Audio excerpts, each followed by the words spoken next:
The first time I saw her, she was already gone and somehow still in the room. That is the part that never quiets inside me. Not the stillness of her body, but the feeling that something of her was unfinished, hovering between a choice and a push, between surrender and interruption. We wrote it down as a loss because there was paperwork to file and boxes to tick, but the truth was softer, less certain. It felt like walking into a question that didn't want to be answered. Her name was Eliza Maren Hart, 24 years old, a local waitress at the diner off Highway 64, an evening art student and the eldest daughter in a family that lived like they were always apologizing for something unnamed. I remember her driver's license more clearly than her face. The laminate slightly peeling at the corner, the faded blue ink, her signature in a looping, careful hand, as if she practiced it to make herself real. North Carolina, late autumn of 1989. The kind of cold that didn't shout, only slowly crept into your joints and stayed.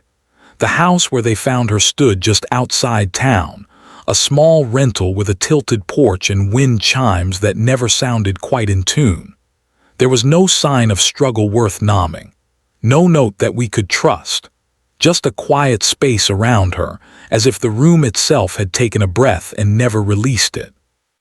People asked in their own ways, was it her decision?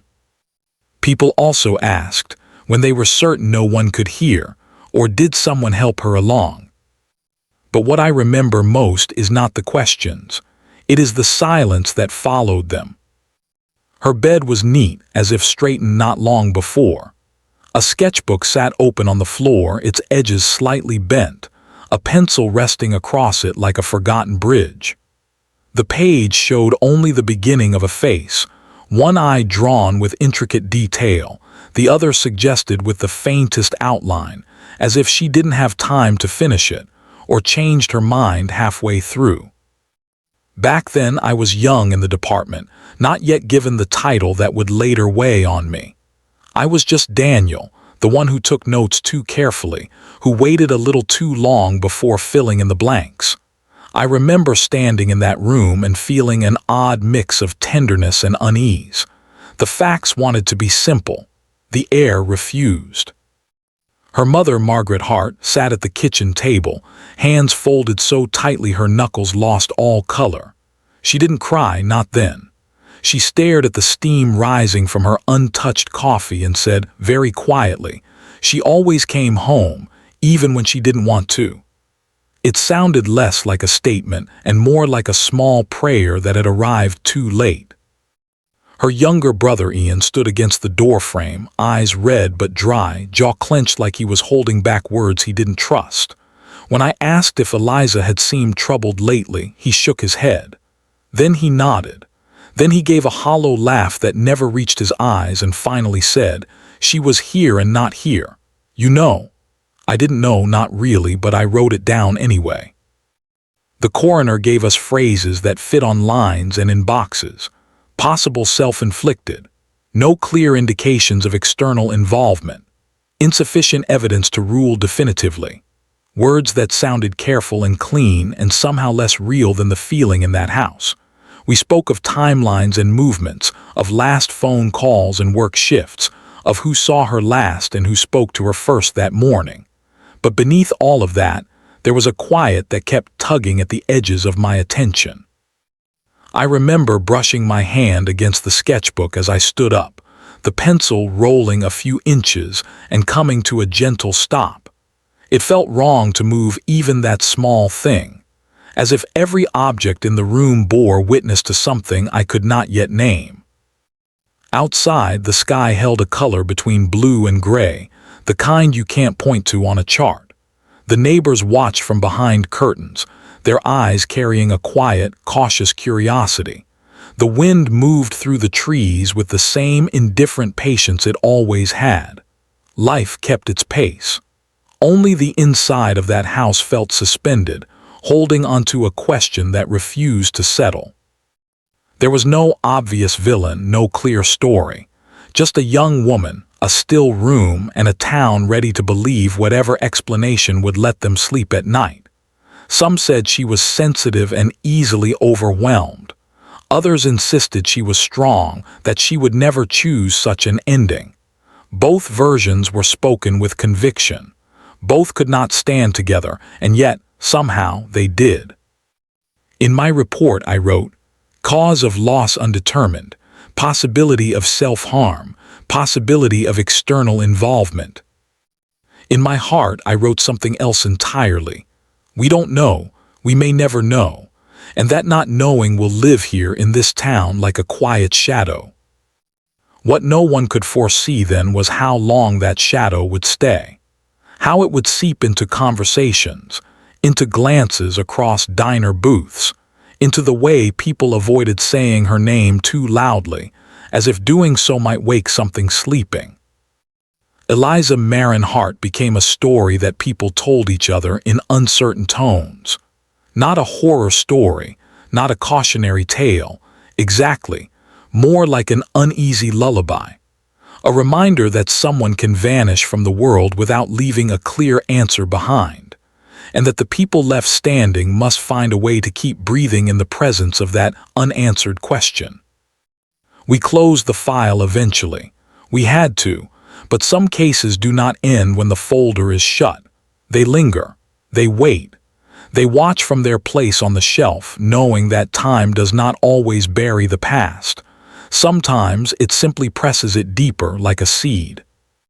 And in 1989, none of us knew what would grow from it. 2. A forgotten witness or document reopens the cold investigation. Nearly 30 years later, the file lived on the second highest shelf in the records room, tucked between a petty theft case and an old land dispute that never fully resolved. The label had faded to a pale ghost of ink. Hart, ELIZAM 1989. The folder's edges had softened with time, its corners curling as if the case itself had tried to fold inward, away from the light. I wasn't the young officer anymore. My hair had thinned and paled. My patience had grown quieter rather than shorter. By then, I had learned that most answers were partial, and that certainty was often a disguise worn by fear. I had seen families put themselves back together and others gently drift apart. What I had not seen, or perhaps not allowed myself to see, was the way some unfinished stories called back to us. The file reopened because of something small, almost absurd in its simplicity. A box mislabeled in evidence storage. We were cleaning out old shelves to make room for new archives. A young deputy, new enough to still believe that every stray piece of paper had a place, rolled a cart into my office. "Sir, this was in the wrong section. No case number on the box, but the envelope inside has your handwriting." He said it like he had handed me a minor mistake from long ago. In truth, he had placed a fragment of my own unfinished past on the desk between us. The box itself was ordinary, the kind used for cheap shoes. Brown cardboard, a faint ring of discoloration on the lid where someone had once set down a coffee cup. Inside was a single large envelope, brittle at the edges, sealed but loosened by time. My name was on it, and under my name in thin black ink, Hart, additional statement. I didn't remember writing that. Not exactly. Memory is unreliable, especially with things we're not ready to see clearly. Still, my hand had formed the letters. My past self had chosen to separate this from the rest. Maybe I had meant to return to it. Maybe I had meant to forget. I dismissed the deputy with a nod and sat alone with the envelope. For a long moment I did nothing. Just listened to the hum of the fluorescent light, the distant shuffle of steps in the hallway. I felt the familiar tightness in my chest, the one I got whenever the past nudged against the walls I'd built. When I finally slid the contents out, a single folded page fell onto the desk, followed by a cassette tape in a cloudy plastic case. The paper was thin, the ink slightly smudged, as if written in a hurry. Across the top in my old neat script were the words, Supplemental statement Ian Hart. Her brother. I remembered him as a thin young man with restless hands and a gaze that never stayed in one place. At the time, we had taken his primary statement, where he had been, what time he arrived home, when he'd last seen her alive. Straightforward things, practical details. This supplemental statement was something else. Something I had clearly not included with the main file. I unfolded the page. It wasn't in my handwriting, it was his. The lines were uneven, the letters slightly pressed into the paper, as if he'd written with more force than necessary. I want this on record, even if it doesn't make sense. I don't know what to do with it by myself. Then several paragraphs of hesitant description. A late-night conversation with Eliza a few weeks before her death. The way she had stood at the window, watching the streetlights, saying she felt like her life belonged to other people's expectations. A mention of a person she didn't name, someone she couldn't let down. A promise she said she had to keep, even if it cost her everything. Near the bottom of the page, a single line circled and underlined. If anything happens to me, it won't be just my choice. I remembered none of this, and yet, as I read, a faint echo stirred in the back of my mind. A young officer listening to a grieving brother who didn't speak in the clean lines of cause and effect. Perhaps I had thought at the time that it was grief talking. Perhaps I had been told, gently but firmly, to focus on what we could prove, not on feelings that could not stand on a report. Beside the statement lay the cassette. A small label read, Diner 10-12-89 Witness Audio. The date was about a month before Eliza's death. The name on the label, written in smaller letters, made my heart pause. G. Langley. A witness I had forgotten. I found an old cassette player in the evidence room, a relic that still worked if you pressed the buttons carefully. When I pressed play, static rustled through the speaker, followed by the clink of dishes and the faint hum of background chatter. A woman's voice came through, hesitant at first. "This is, Grace Langley. I work at the diner with Eliza." My own younger voice answered, formal but trying to sound gentle. "Just tell me what you told me earlier, Ms. Langley. Take your time." There was a long pause on the tape, longer than I would have allowed in a report. "She'd been different," Grace said finally. "Not sad exactly, just watchful, like she was listening for something the rest of us couldn't hear." She went on to describe how Eliza sometimes stepped outside during her breaks, not to smoke, not to call anyone, just to stand by the back alley, eyes on the shadows as if waiting. Grace mentioned seeing Eliza with someone in a parked car, once or twice, unable to catch a clear glimpse of their face. She mentioned a worried look, a brief argument. She mentioned Eliza saying, "It's not about what I want," before changing the subject and returning to work. Near the end of the recording, my younger self asked, "Do you think she wanted to harm herself?" Another pause, longer, the sound of a spoon stirring in a mug. When Grace finally answered, her voice was a whisper. "I think she wanted to be free of something. That's not the same, is it?" The tape clicked off soon after. No name for the person in the car.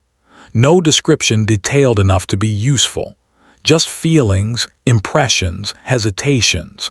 The kind of testimony that breathes life into a story but seldom moves a case forward. Somehow, this recording and Ian's supplemental statement had never made it into the official file. Maybe it was a clerical oversight. Maybe someone in authority thought they complicated matters without adding clarity. Maybe I had let myself be persuaded that these soft, uncertain pieces did not belong in the rigid architecture of evidence. Now, sitting at my desk with the pages spread out, I felt an old unease settle over me. This was not proof. It did not name a culprit or reveal a clear intention.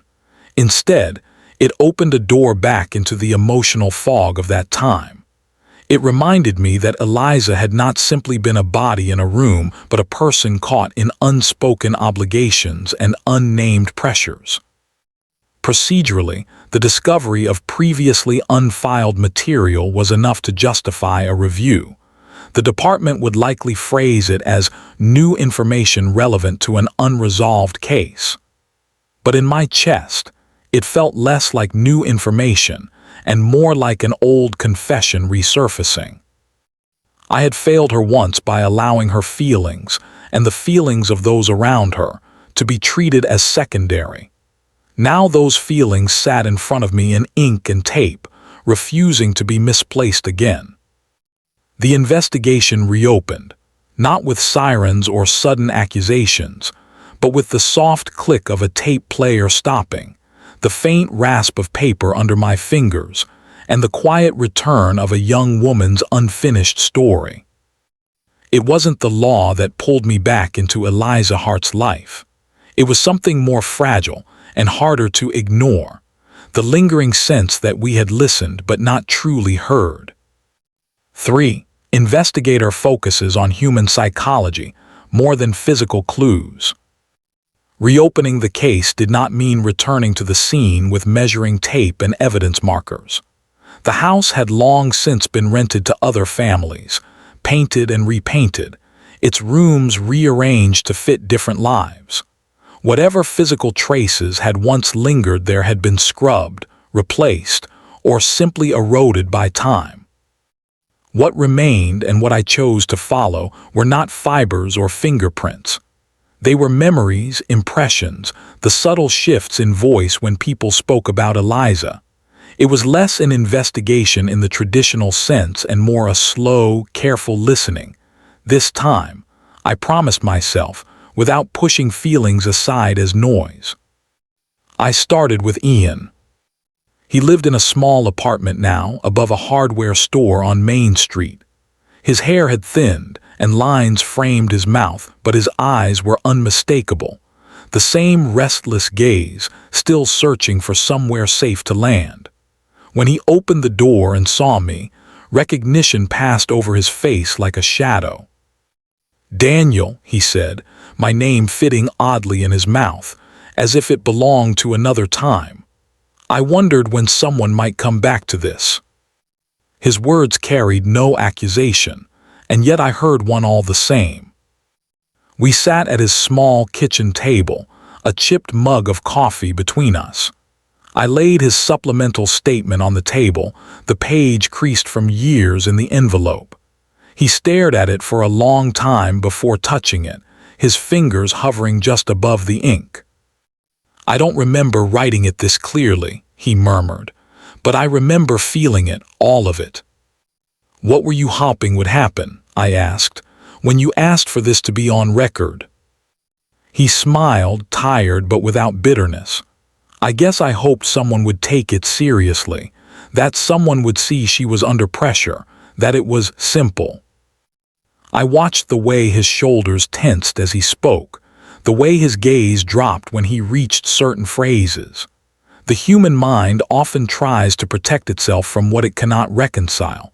We soften angles, blur edges. My job now was not to sharpen those edges, but to understand why they had been blurred in the first place. "You mentioned," I said gently, tapping the circled line, "if anything happens to me, it won't be just my choice. Do you remember the context?" He closed his eyes for a moment. "She said it at the window.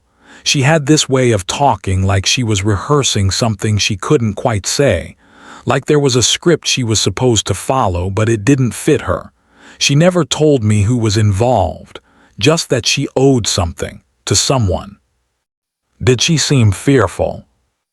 He considered this, his brow furrowing. "Not exactly. More torn.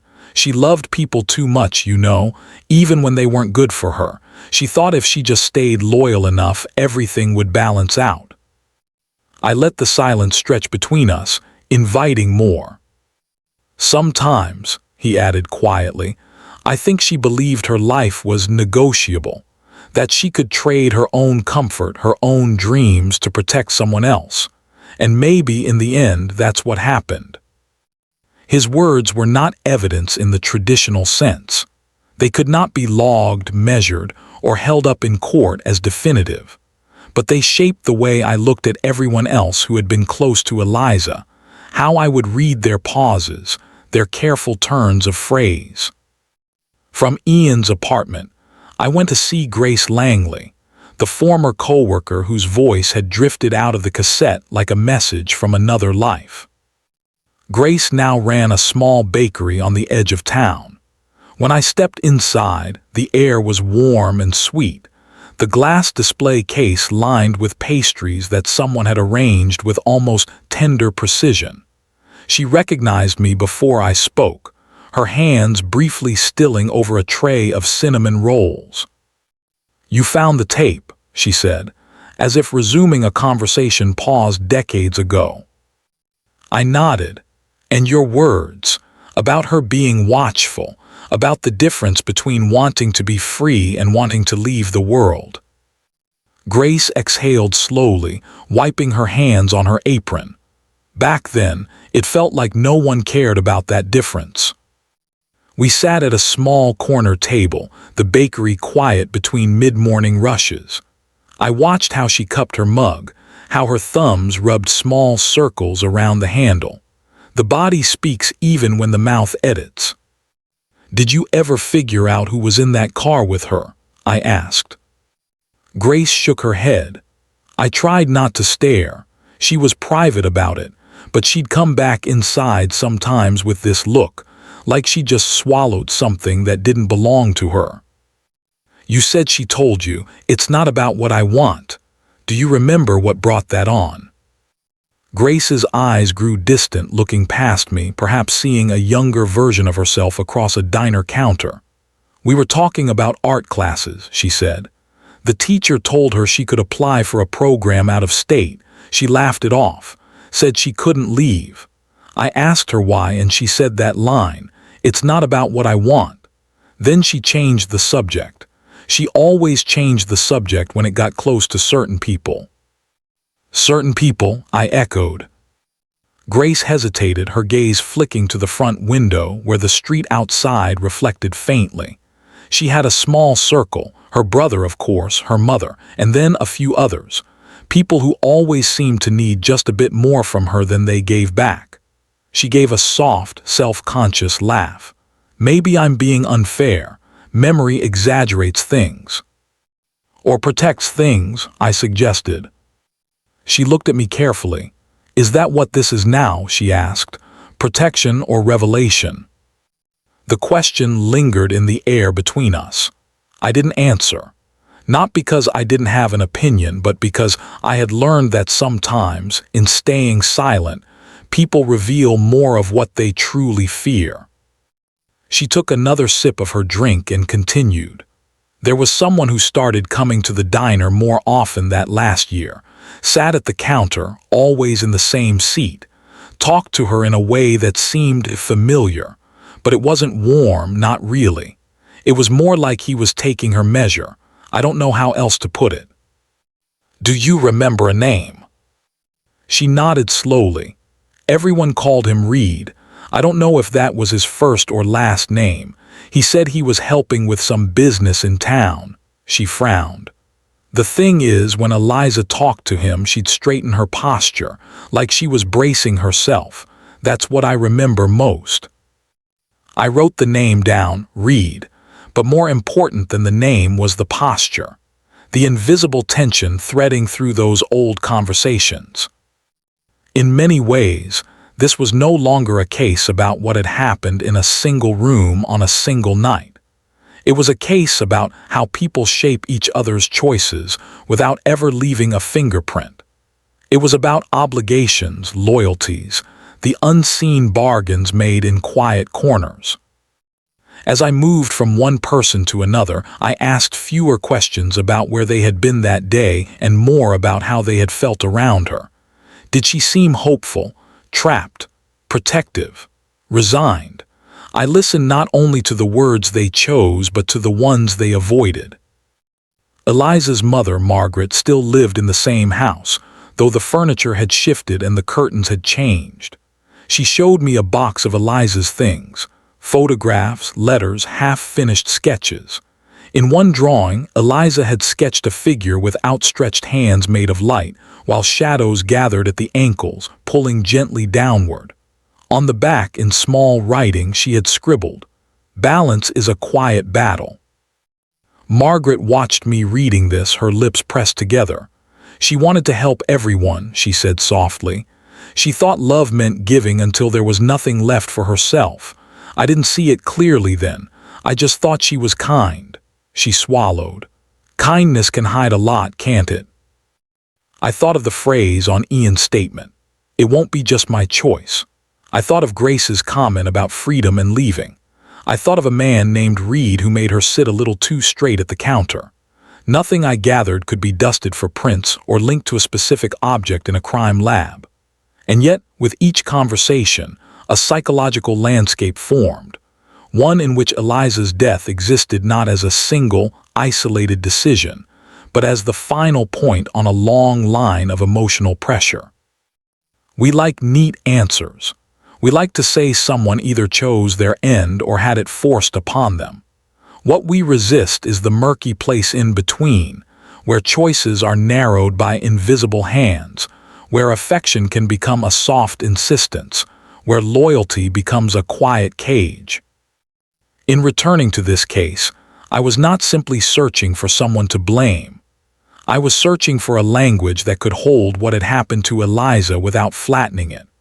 A way to acknowledge that responsibility can exist without a single act of obvious harm, that hearts can be bruised into decisions that look, from a distance, like independent will. As the days passed, I realized that whatever truth I uncovered would not feel triumphant. It would feel, if anything, like finally looking directly at a sky that had long been described only in vague terms: overcast, clear, uncertain. The shapes in the clouds were beginning to emerge, not solid enough to grasp, not yet, but distinct enough to trouble the soul. And beneath it all, the same question pulsed, quiet and persistent.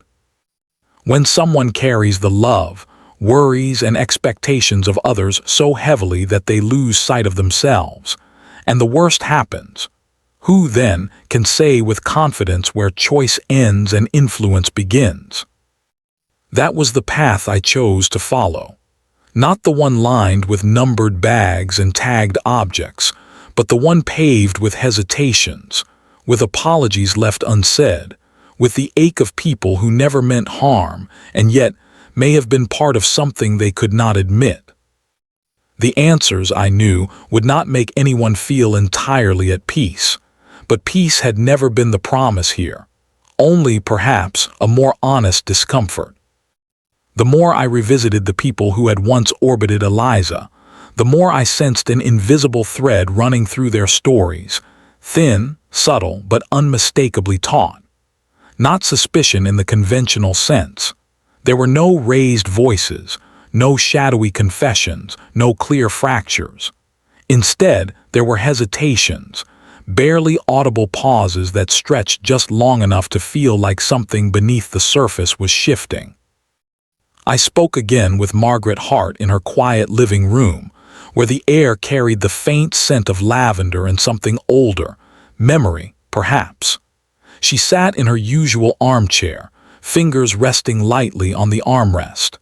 When I mentioned reopening the case, she nodded in a way that looked more like resignation than surprise. There were people she cared about, she said gently, perhaps more than she should have. Her choice of words, care, rather than love, felt deliberate. Care is softer, safer, but it can stretch itself thin in ways love sometimes cannot.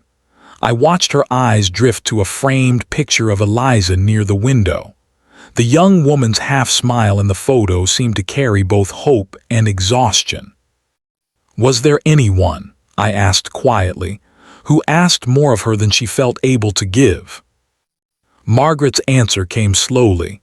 Everyone asks more of someone like her. People sensed her warmth. They leaned on it. She paused. but she never said no, not once.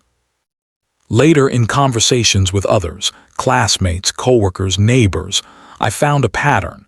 People remembered reaching out to Eliza, but few recalled offering support in return. They spoke of her listening, staying late, helping without being asked.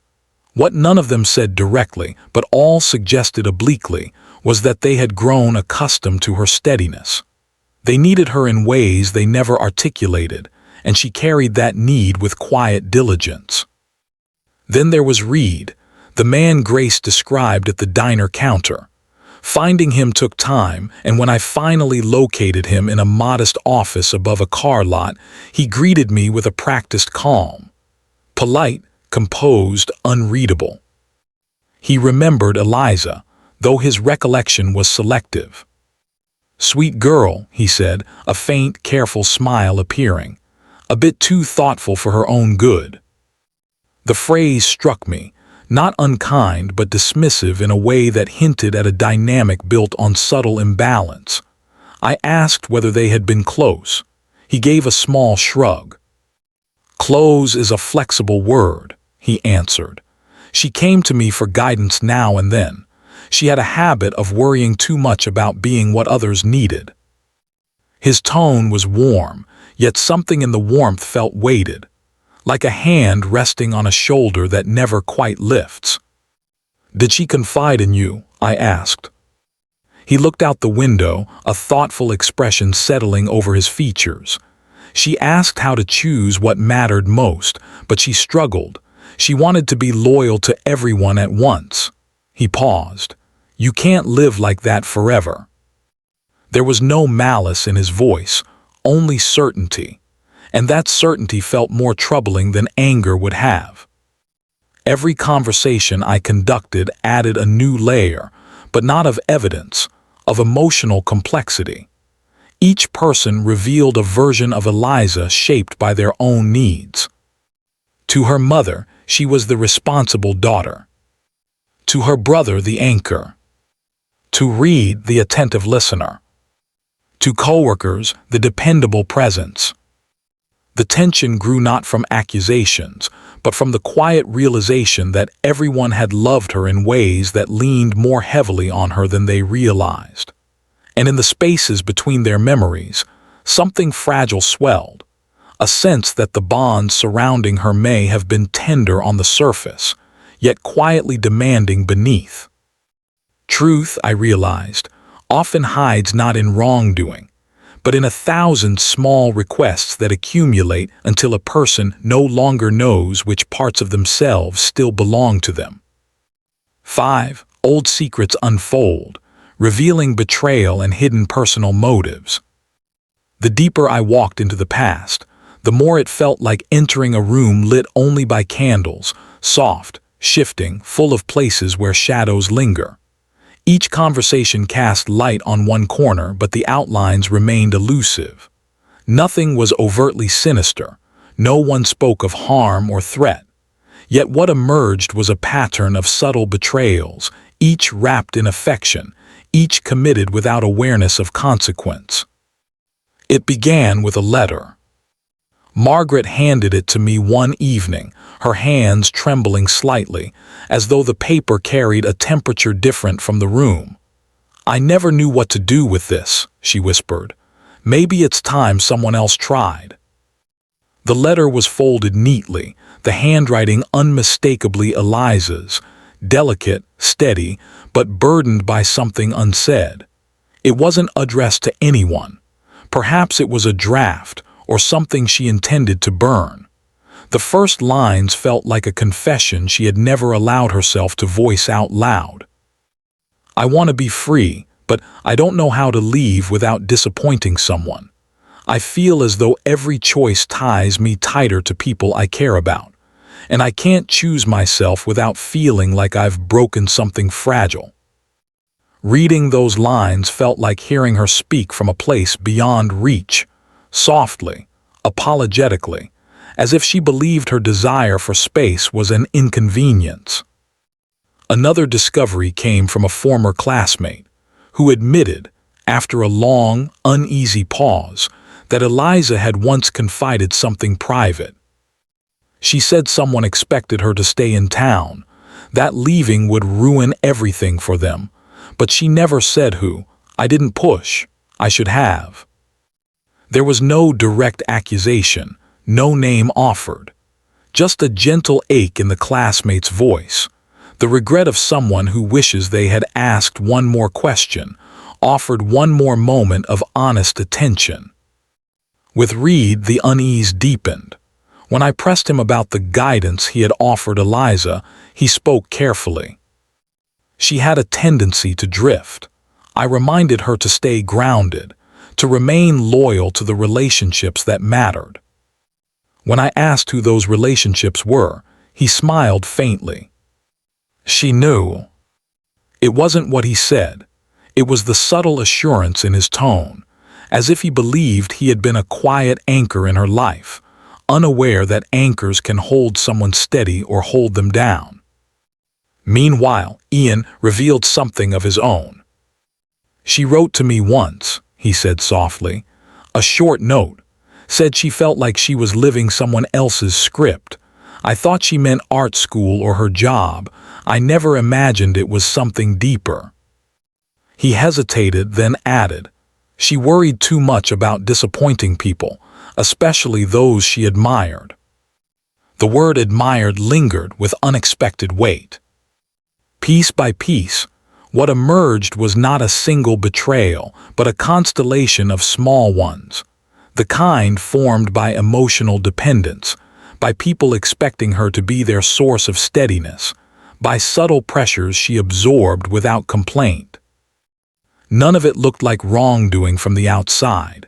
It looked like loyalty, affection, expectation, things we rarely question in ourselves or others.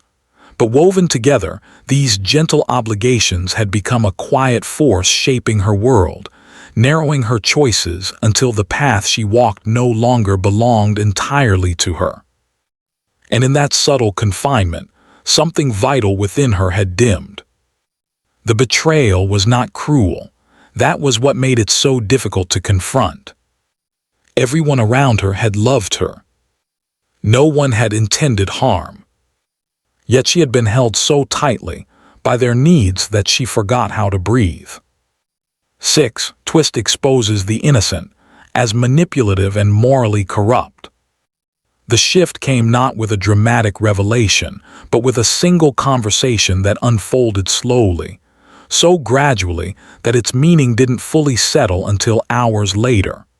It was Reed again, sitting across from me in his quiet office, sunlight catching the edge of his desk. I always tried to guide her toward what was best, he said, hands folded neatly. She trusted me. She valued my perspective. There was pride in his voice, not overt but present, humming gently beneath the surface. What did she value about it? I asked. He leaned back, considering. I helped her stay focused. She could get lost in her dreams, in her art. She needed someone to remind her of what mattered. What mattered to her? I pressed. His pause was telling. What mattered to her, he said slowly, was being dependable, staying consistent, doing what was asked. And what mattered to you? I asked. He smiled as if the question were unnecessary. Stability, harmony, she provided that. She had a calming presence. She didn't challenge things. There it was, in the gentle phrasing, the composed expression. A truth more unsettling than accusation. He valued her not as she was, but for what she offered him. A soothing steadiness, a quiet compliance, a reflection that flattered him. And subtly, without ever appearing unkind, he had shaped her into the version of herself that served his comfort. He had offered advice that kept her where he wanted her, close, steady, available. It was not violence. It was not threat.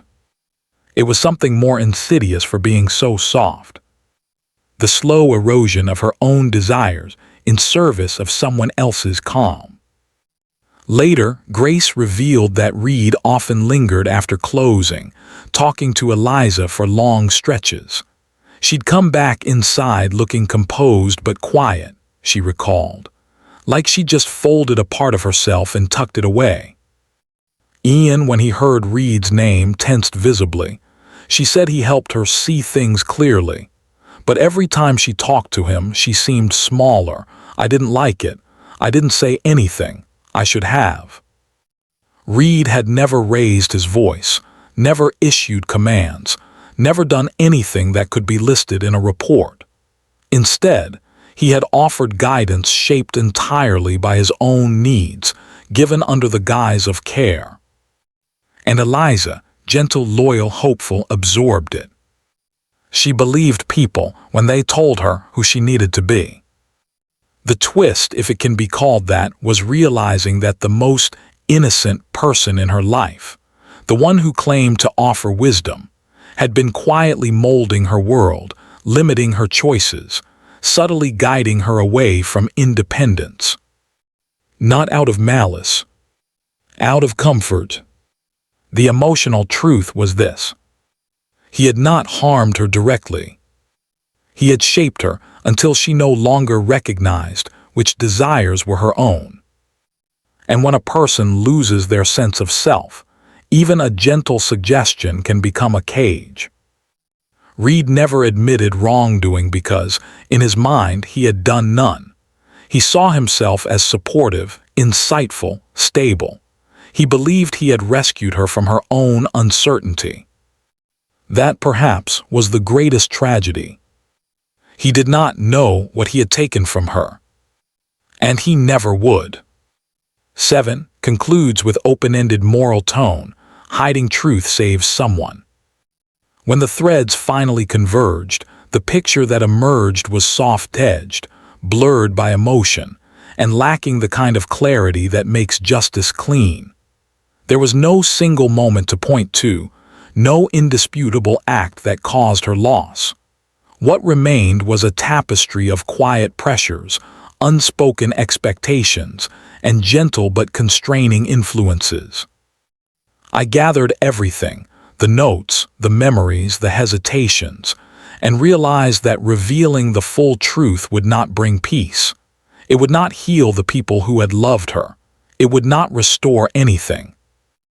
Naming Reed's influence in formal terms would only fracture lives that had already carried enough quiet sorrows.